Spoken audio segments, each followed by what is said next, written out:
सहारा प्रणाम। सहारा इंडिया परिवार के मेरे प्यारे कर्तव्ययोगी साथियों और सहारा से जुड़े हुए समस्त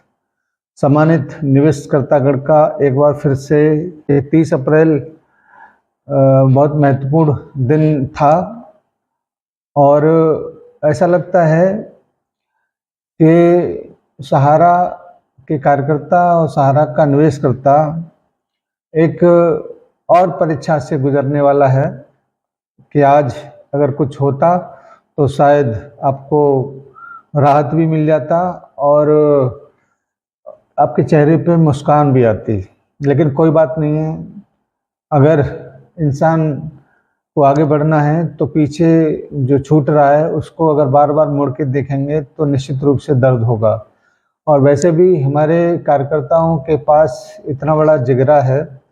कि इतनी बड़ी लड़ाई हम लोग जो लड़ रहे हैं उसमें पल पल पर उसने बहुत सारे धक्के खाए हैं, बहुत सारा संघर्ष किया है, बहुत सारे लोगों के तमाम कमेंटों को सुना है और बहुत बहादुरी के साथ उसने सारी चीज़ों को झेल कर वो यहाँ तक पहुँचा है। इसीलिए मेरे उन सभी साथियों से यही कहना है कि दोस्त हिम्मत मत हारना, क्योंकि सुप्रीम कोर्ट है वो, उसको जब मन होगा तब वो सुनवाई करेगा। आपके दुख दर्द से उसको कोई ज़्यादा लेना देना है नहीं, उसको सारी व्यवस्थाओं को देखना होता है। जैसे कि हम लोग सुन रहे थे कि आज सुनवाई होगा या संजीव खन्ना जी आज उपस्थित नहीं होंगे, लेकिन ऐसा नहीं है, क्योंकि वो कंप्यूटर जनिक एक डेट थी जिसमें वो लिस्टिंग में नहीं पहुंच पाई, क्योंकि आज का जो डेट था उसमें उनका तारीख किसी अन्य डेट से टकरा रहा था और उसका जो डेट पहले से शायद दिया गया होगा, इस वजह से आज की डेट को सहारा के लिए उन्होंने नहीं लिया। क्योंकि कोर्ट नंबर 9 में बेला एम त्रिवेदी जी हैं और कोर्ट नंबर 8 में MM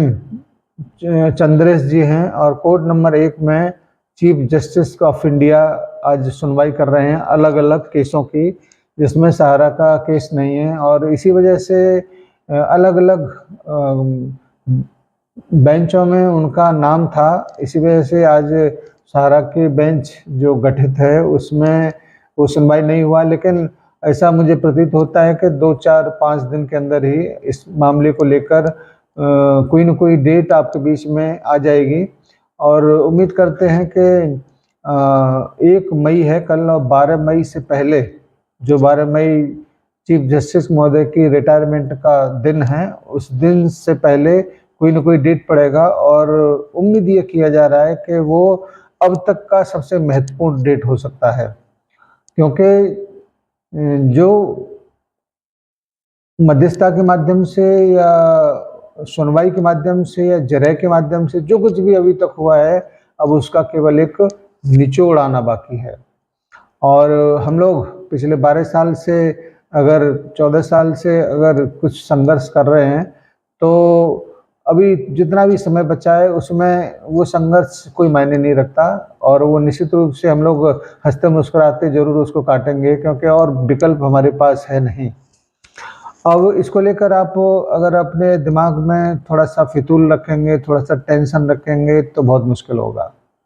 अगर आपको आगे चलना है तो सारी चीज़ों को छोड़कर, क्योंकि हमेशा दुख उस बात का करना चाहिए जो हमारे खुद के माध्यम से किया गया हो, लेकिन उसमें आप लोगों का कोई रोल है नहीं। वो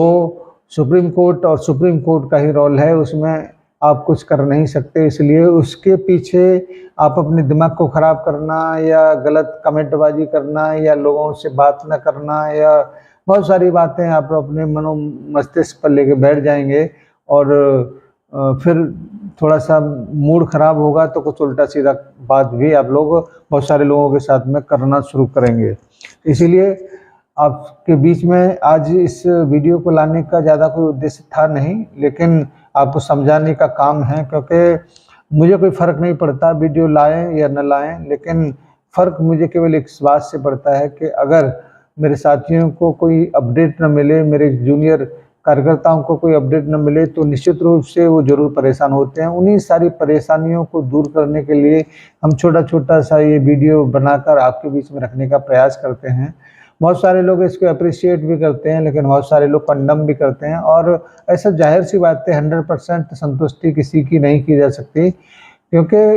हम सूचनाओं के आदान-प्रदान को करने का कार्य वर्तमान में कर रहे हैं। भुगतान करने की जब बारी आएगी तो उसके लिए भी ज़िम्मेदारी ज़रूर उठाएँगे और उसके लिए सहारनपुर परिवार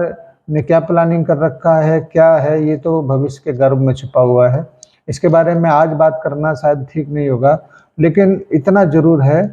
कि बहुत सारा काम इस मामले को लेकर हो चुका है और कमांड स्तर से भी 2-4 लोगों से हमारा जब बात होता है तो वही ये कहते हैं कि भाई अभी फ़िलहाल में हम लोग कुछ नहीं बताएँगे या कुछ हमको पता नहीं है। हाँ, ये ज़रूर है कि बहुत सारा काम इसके ऊपर हो रहा है, तो आप लोग इसको ज़रूर देखिएगा।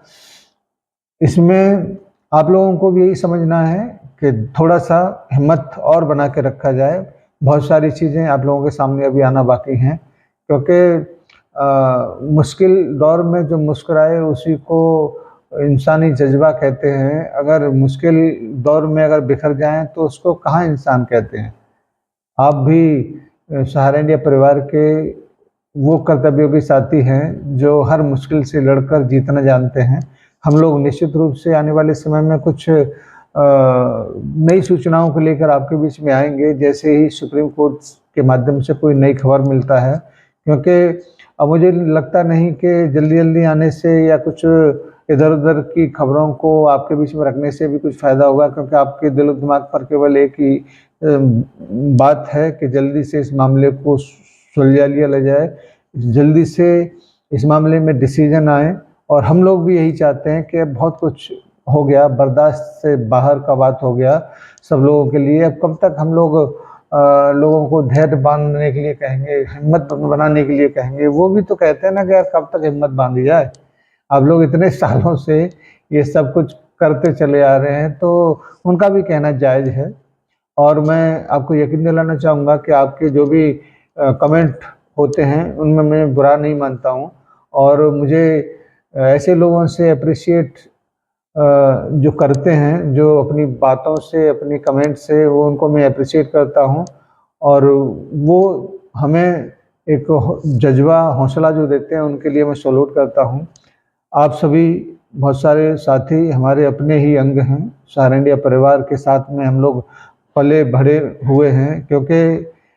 सहारनपुर परिवार से मेरा बहुत पुराना नाता हो गया। धन्यवाद आज की इस मीटिंग के लिए और कल देखते हैं कि किस प्रकार से किन-किन लोगों का बधाई हम लोगों तक पहुँचता है। धन्यवाद सभी को, सादर सहारा प्रणाम।